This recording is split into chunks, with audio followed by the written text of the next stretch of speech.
देश के यशस्वी प्रधानमंत्री और दुनिया में सर्वश्रेष्ठ और दुनिया में सबसे लोकप्रिय नेता भारत के प्रधानमंत्री आदरणीय नरेंद्र मोदी जी का मैं सिवान की एक एक जनता से आग्रह करता हूं कि ताली बजाकर इनका स्वागत करने का काम कीजिए। साथियों, इस मंच पर बिहार के लोकप्रिय महामहिम का राशि देने का काम किया है, इसलिए मैं कहता भी हूं साथियों, 20,000 करोड़ रुपया मिला और आज हम गर्व से कह सकते हैं कि आपके 11 साल के शासनकाल में जहां यूपीए ने हमें मात्र 2 लाख करोड़ रुपया भी नहीं दिया था, आज आपके नेतृत्व में लगभग 16 लाख करोड़ रुपया इस बिहार को देने का काम किया है। इसलिए प्रधानमंत्री जी को मैं फिर से स्वागत करता हूं, धन्यवाद देता हूं सिवान की धरती से, बिहार की सरकार की ओर से कि आप इसी तरह फिर बिहार में रहिए। बहुत बहुत धन्यवाद। बहुत खुशी की बात है कि आदरणीय प्रधानमंत्री जी श्री नरेंद्र मोदी जी आज सिवान पधारे हैं। सर्वप्रथम मैं आदरणीय प्रधानमंत्री श्री नरेंद्र मोदी जी का स्वागत करता हूं, उनका अभिनंदन करता हूं।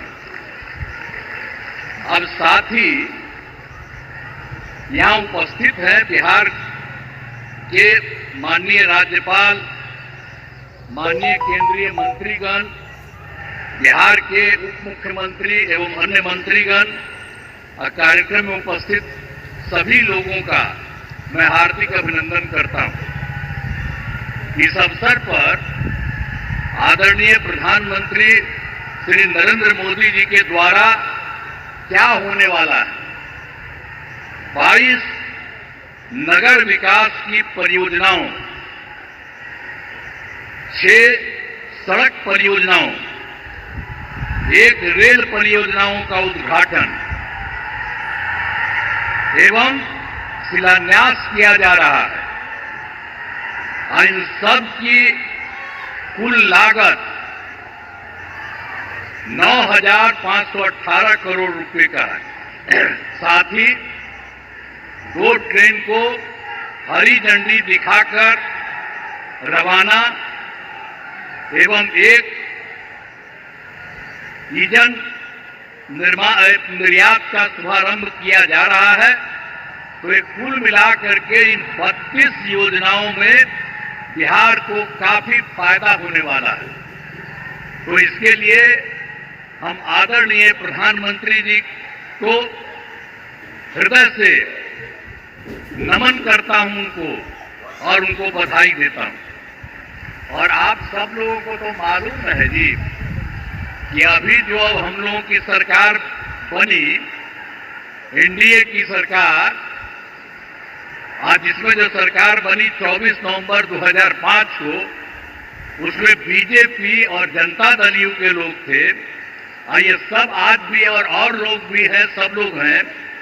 तो आप जानते हैं कि हम लोगों की जो सरकार बनी तो तब से तो हम लोगों ने पूरे बिहार के लिए सारा काम किया है। लेकिन याद करिए, जब हम लोगों को, आप लोगों ने और पूरे बिहार ने ये मौका दिया हम लोगों को एनडीए में, लेकिन उसके बाद जो बोलिए कि उसके पहले वाले जितने थे, अब आजकल अनाप शनाप चारों तरफ प्रचार प्रसार करता रहता है। ये बहुत ही बिना मतलब की बात है। लेकिन जरूर पूछना चाहिए कि जब हम लोगों की सरकार बनी तो उसके पहले क्या हाल था।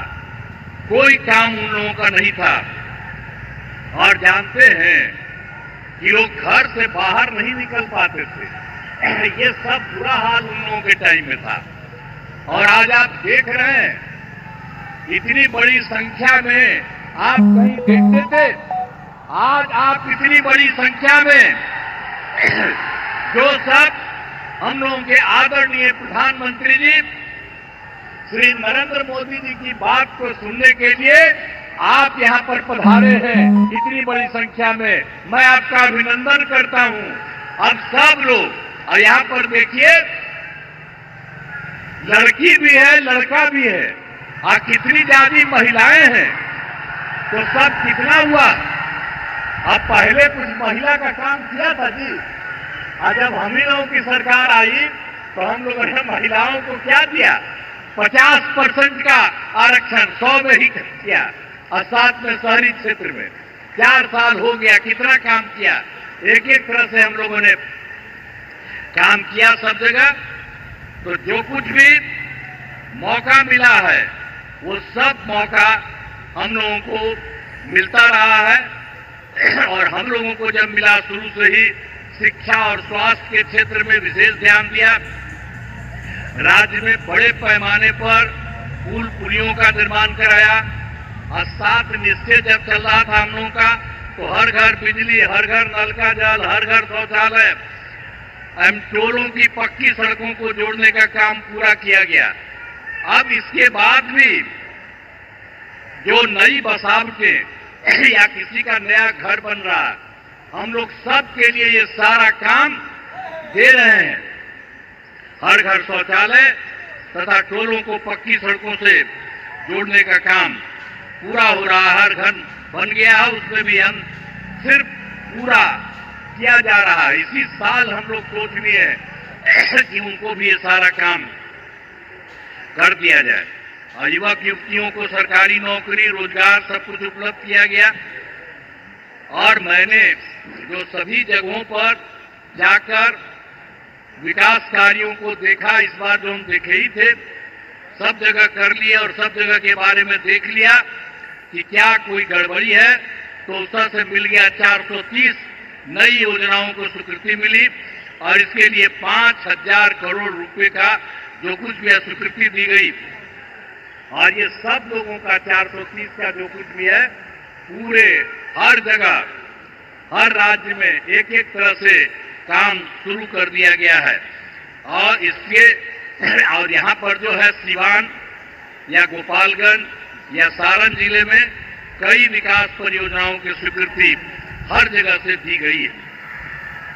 और जो सबसे बड़ी बात है जो आज आए हैं, कितनी बड़ी बात है, श्रद्धेय प्रधानमंत्री श्री नरेंद्र मोदी जी के नेतृत्व में केंद्र सरकार से क्या क्या काम हुआ है। अभी तत्काल उन्होंने कितना बढ़िया काम किया, और सब लोगों को याद रखना चाहिए, बधाई देना चाहिए। और देखिए, जब सरकार बनी 2014 में नया सरकार, जुलाई 2024 में के बजट में बिहार को विशेष आर्थिक सहायता के रूप में सड़क, उद्योग, स्वास्थ्य, पर्यटन, बाढ़ नियंत्रण के लिए बड़ी राशि देने की घोषणा इन्होंने कर दी है, इनकी सरकार ने। और इसके बाद फरवरी 2025 में बजट में बिहार के मखाना बोर्ड एयरपोर्ट की स्थापना, मछली कोसी नहर के लिए वित्तीय सहायता आदि की घोषणा की गई है, और ये सब काम शुरू हो रहा। अब इसके अलावे जो भी और एक बार कर दिया 2018 में, आप जानते हैं कि कुछ ही राज्यों को वो काम मिला हुआ था, 6 राज्य के करीब, और इस बार इन्होंने बिहार के लिए भी ये तय कर दिया। तो जो कुछ भी है, खेलो इंडिया यूथ गेम्स में आयोजन का जिम्मा बिहार को भी मिला है, जो गौरव की बात है। और आप साथ लीजिए, जो इन्होंने काम शुरू करा दिया है, तो इन खेलों का अच्छे से योजना शुरू की बात यह भी है, जो अभी सरकार ने इन्होंने जाति आधारित गणना कराने का निर्णय लिया है। इसलिए हम नमन करते हैं, करा दिए। आप भी हाथ जोड़ करके तब जवाब न दीजिए कि कितना बड़ा बात इन्होंने कर दिया। तो सब आप लोग कहिए, इन्होंने इसके बारे में भी करा दिया। अब इस तरह से सबके लिए आदरणीय प्रधानमंत्री श्री नरेंद्र मोदी जी का हम आभार व्यक्त करते हैं और उनको धन्यवाद देते हैं। अब इसके अलावे अन्य सब लोग जो यहाँ पर मौजूद हैं, आदरणीय प्रधानमंत्री नरेंद्र मोदी जी के का पुनः अभिनंदन करता हूं और उन्हें धन्यवाद देता हूं। इसके अलावे हमारे जो माननीय राज्यपाल हैं, उनको बधाई देता हूं। हमारे माननीय केंद्रीय मंत्रीगण और राज्य सरकार के माननीय उप मुख्यमंत्रीगण और मंत्रीगण, तो अन्य उपस्थित सभी लोगों का मैं आभार व्यक्त करता हूं। इसीलिए मैं आप सब लोगों को बधाई देता हूं। और एक बात जो हमने आपको बता दिया, जब भी जहां जाते हैं वहां हम बराबर इस बात को कह देते, आप भूलिएगा नहीं, जो केंद्र सरकार की तरफ से और जो पहले राज्य सरकार भी काम करती रही और अब केंद्र सरकार ने जितना राज्यों के लिए काम देना शुरू किया है, अब समझ लीजिए कि बिहार बहुत आगे बढ़ जाएगा। अब कोई पीछे नहीं रहेगा, सब लोग रहेगा। तो इन्हीं शब्दों के साथ मैं पुनः आदरणीय प्रधानमंत्री जी का मैं नमन करता हूं और स्वागत करता हूं और आप सब लोगों को मैं अभिनंदन करता हूं। इन्हीं शब्दों के साथ मैं अपनी बात समाप्त करता हूं। धन्यवाद।